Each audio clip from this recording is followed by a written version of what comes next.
Mga kapatid, magandang hapon. Merong malaki dito. Oh.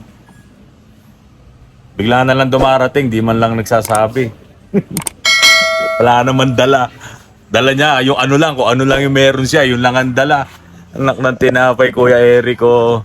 Bigla ka na lang darating, linggo-linggo. Ang dami namin ginagawa, bigla kang darating. Baka naman may kasama ka sa loob niyan. Tingnan ko nga. May kasama ka ba? Kasi ito, madalas may Oy, labas ka dyan. Sorry, si Kuya Eric yan. Kita na naman, miss. Ayan kasi, palagi na lang pagpupunta rito, iba-iba kasama niyan, mga kasama sa trabaho daw. Ngayon, kaya ako nandito mga kapatid, itong makina na to, ibababa ko. Bababa ko yan. Hindi Kuya Eric to, parehas lang na makina mo to. Ngayon, ito, dumadami ang langis nito. Ibig sabihin, yung oil seal ng injection pump niya sira na, tapos hindi rin siya one click. Tapos palyado. Tapos sira yung collar gasket. De syempre, baba din ang transmission. Pati clutch.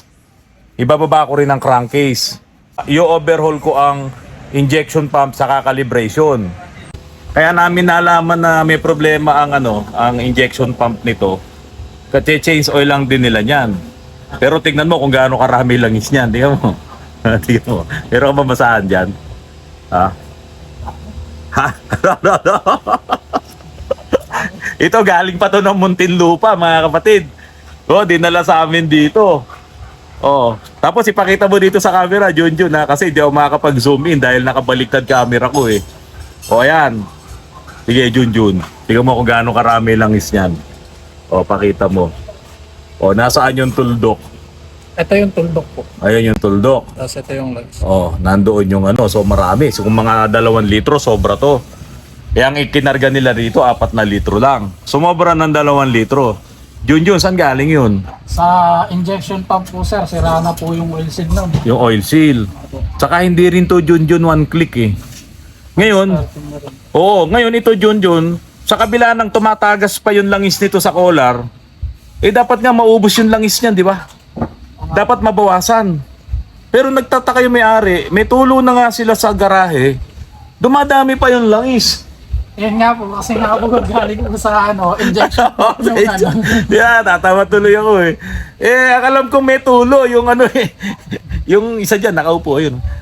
Hindi, wala. Biro lang mga kapatid. Hindi, so ngayon, Junjun, ito yung napagkasunduan namin ng may-ari. Kasi Jun, computein mo, baba natin ang transmission 2.5. Tapos pag pinalitan natin lahat yung mga pyesa ron, lahat, kinalas natin yung flywheel, lahat, pati clutch, plus 1.5 lang naman tayo. So 2.5 plus 1.5, magkano yon? 4K. Tapos ang baba natin ng crankshaft assembly, yung crankshaft na yun mismo, pati palit ng collar gasket, 4,000. Magkano na yon? Bali, 8K lang po lahat. 8K na. Gagawin pa natin yung injection pump kasama calibration, overhaul, pati kit, repair kit na 9.5. Magkano na? Bali, nasa 17. 17.5. 17.5. So 17.5, kung lilinisin na rin natin yan at papalitan na rin natin yung crankshaft oil seal sa harap. Di ba? Plus ano ka pa, sabihin mo ng plus 1,000 ulit, magkano na? 18.5. 18.5 yung babayaran sa atin. Hindi ba mas okay kung ibaba na lang natin yung makina? Ako po kasi konting na. Diba? Para na lang siya nag-overall eh. Diba? Yun yung papatak sa labor, mga kapatid eh. Lahat-lahat yun ang papatak talaga sa labor. So sabi ko sa may-ari, Jun, baba natin makina nito. At ito, ipapakita natin sa lahat na pagkatapos natin gawin yan, malinis na malinis yan, yung buong engine bay na yan. Iyaano natin yan, huhugasan natin yan na tanggal yung makina. At mga kapatid, ito po hindi lang sa Isuzu. Ginawa na namin to sa ibang kotse, pati yung Nissan X-Trail mo, Junjun. Di ba? Opo, sir. Di ba binabadi natin makina noon, pagbalik, tuwan-tuwa yung may-ari. Kala mo, bago. Malinis na malinis yun. Oo. Ano pa yung binaba natin ng makina? Yung D-Max, kay Kernel. Nakalimutan ko pangalan ni Kernel. Binabati natin ang makina kasi nga napakahirap gawin ng leak. Dito, ano, daming ano, napakasikip. So, binaba namin ng makina. Yun nga lang, talagang pinakamabilis na po doon yung 4 na araw sa ganito. Pinakamabilis na yun. Opo. Oo. Mas maganda ko kasi yung ibaba mo na po yung makina Oo. para maano yung mga nasa masisikip na parte ng ano, makina. Oo, pati yung mga gasket, no? Eh dito, ano ba yung mga gasket na yung sa oil cooler? Di ba yung sa oil cooler niyan sa may Opo, tabi sa- ng oil filter? Opo. O yun, papalitan na rin yun. So lahat ng hose na makikita namin na defective na, papalitan na rin. Yun nga lang mga kapatid, pag pumayag kayo sa ganung usapan, siyempre, re-ready din kayo ng budget kasi lahat ng makikita namin na may problema dyan, papalitan namin. Ultimong yung kaliit-liitan na o-ring, papalitan po namin yan. Lahat po. Lahat. Oo. Yun ang maganda. Sigurado, pagbalik ng makina dito sa sasakyan mo, wala kang pagdududahan na may tumutulong. May naglilik. At pati yung pagkakabit ng collar gasket, sigurado maayos yun. Kasi ikakabit namin yan nang wala kaming iniiwasan. Hindi katulad nung nakasampa, iiwas ka sa cross member, iiwas ka sa ano yun yun? Center link. Opo. Tatanggalin yung center link. Oo. Yun nga po. Tapos yun, yung pagkabit ng oil pump, di ba napakahirap? Opo, sir. Oh, dinudukot-dukot pa yun. Kaya yung minsan, yung nangyari doon, talagang nahirapan yung gumawa dati. Ngayon, nag-back job. Ano yung unang-unang gagawin natin dito, kaya natin ibababa ang makina? Kasi nga may tagas. Oo, sir. Ano yung unang may tagas dyan? Ito, sir. Pagka po may nakita kayong leak dyan, pagdudaan nyo na po yung injection pump nyo po. Ay, mamasa-masa yan no? Opo. Paano mo naman nasabi na injection pump yung nagkokos ng ng leak na yan? Wala po iba dyan, sir. Kasi yan lang naman po yung medyo malapit-lapit dyan na nagkukos ng leak eh. Ay, doon sa gear. Opo. Yung gear kasi ng injection pump sa likod nun yung oil seal, di ba? Opo. Ngayon, pag tumagas yung oil seal nun, ititilamsik niya sa paligid ng timing cover. Kasi dito naman, wala namang... Sa lahat ng timing gear.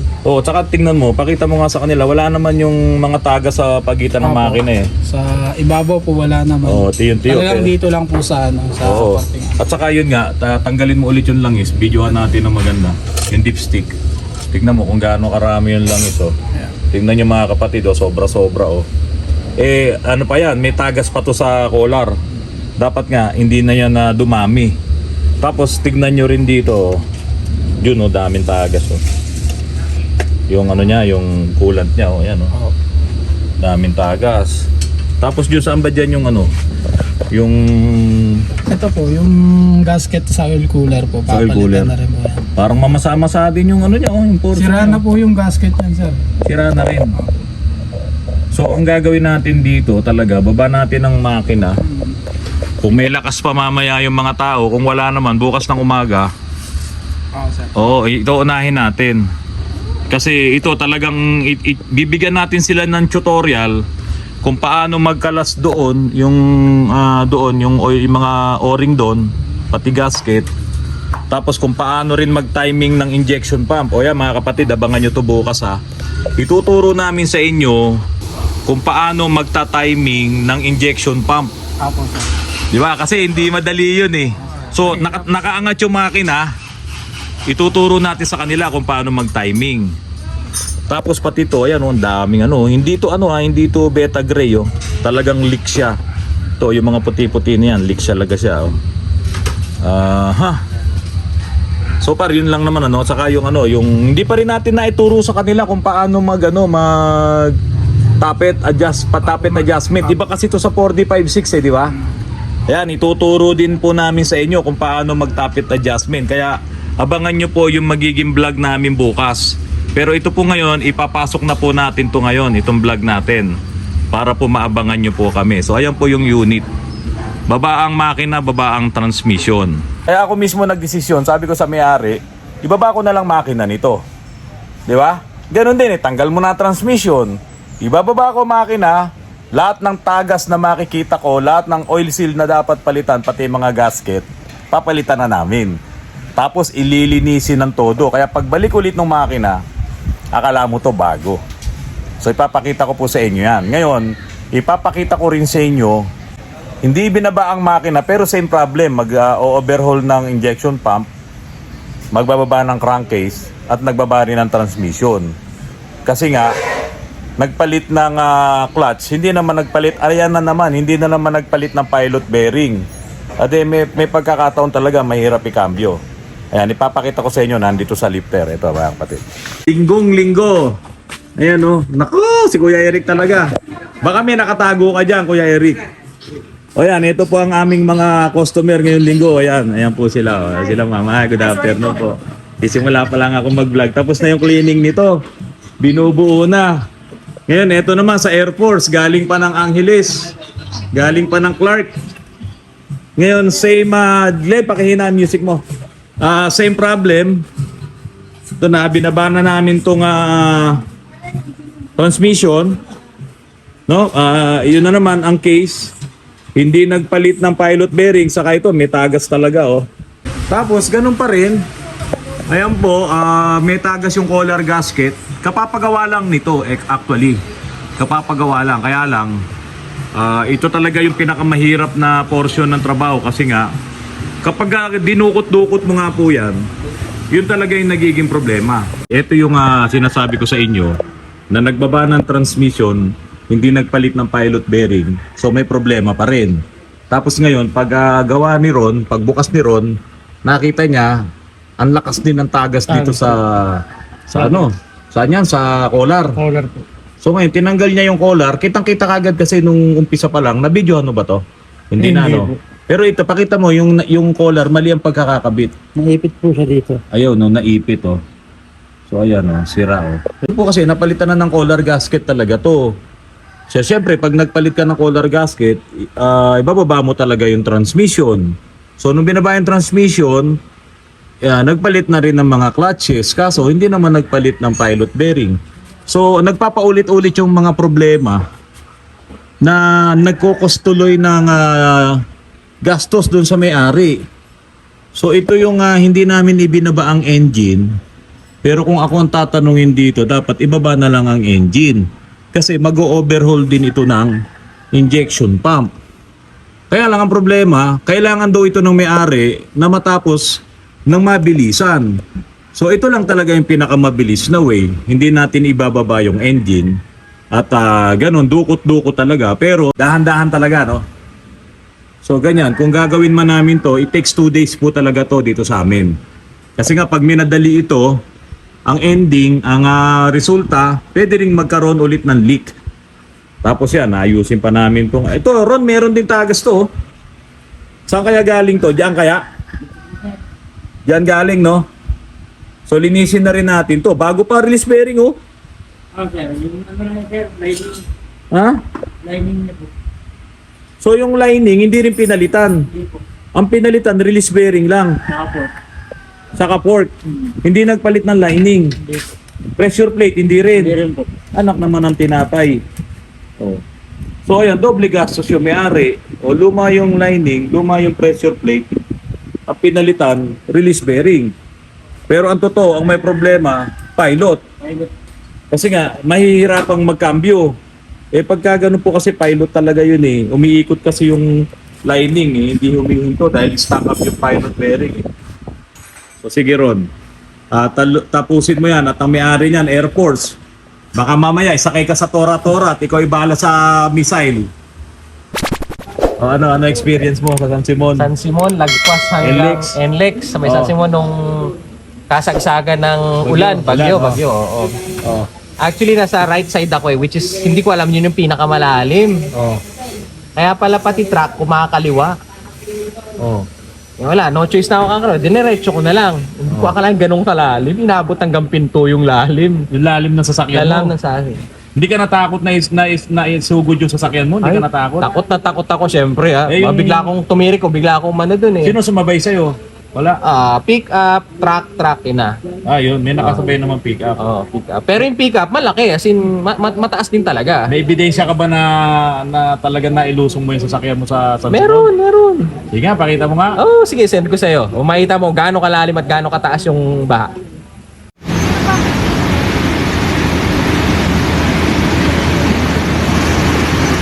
Oh, kagalim nga.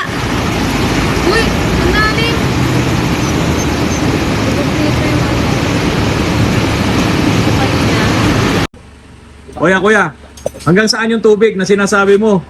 Ano ba height mo? Teka, ano ba height mo? 6 flat. 6 flat, 6. Tapos hanggang saan mo yung tubig? Hanggang saan? Tansya ko. Yung pinakita natin sa May video. nakita, basta sa tingin ko hindi bababa dito eh. Basta lagpas sa step 4 dyan, mga Doon pa sa step board. Hanggang dito yun, hanggang dito. Yung tubig. Yung tubig. Pinasok flooring, hindi. Hindi. So, kinaya talaga nito, ha? Hindi. Hindi pinasok. Kasi nung hindi pinasok, walang ano. Oo. Kinaya nitong ano mo, barako mo. Camera lang. Kasi diretso lang. Oo. Smooth ano lang, smooth. Ano lang, tapak. Diretso lang. So, ano masasabi mo sa mga ganyang build, kuya? Di ba? Akala ko pang off-road lang eh. Hindi, autorans. Yung pala, akalain ba natin na sa NLEX eh, merong ganun? Kaya nga, nagulat Di ba? NLEX, binaha. O yan, ito po si si Voltes 5. Voltes 5 kasi harap niyan eh. O, ayan. Di ba ba? O. Sulit. Sulit, kasama mo yung mga anak mo. Sino yung kasama mo dalawa? Mga anak ko yun, mga anak Ang ko. pangalan? Panganay, tsaka si Eric at tsaka si Eric, panganay ko. Ah, Panganay, okay. tsaka pangalawa. Pangalawa. Mga babae, parang napashit. Oh, malalim pa. Kahit ako sila, napapashit ako. Tahimik lang, syempre, At taas, eh. kinakabahan ako doon. O yan mga kapatid, tignan nyo. O, yun yung XT o. O, ito yung XUV. Tingnan yung ano, yan o. Di ba? Siyempre, mas mataas yun nasa liter. Iba naman yun eh. Pero compare nyo yung Pajero doon, no? Baba rin. So ito, si puti. Hindi ordinaryo magkaroon ng ganitong sasakyan.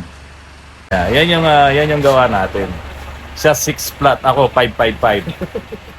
555. Alam yung 555? 555. Ano yun? Loko! Bye-bye!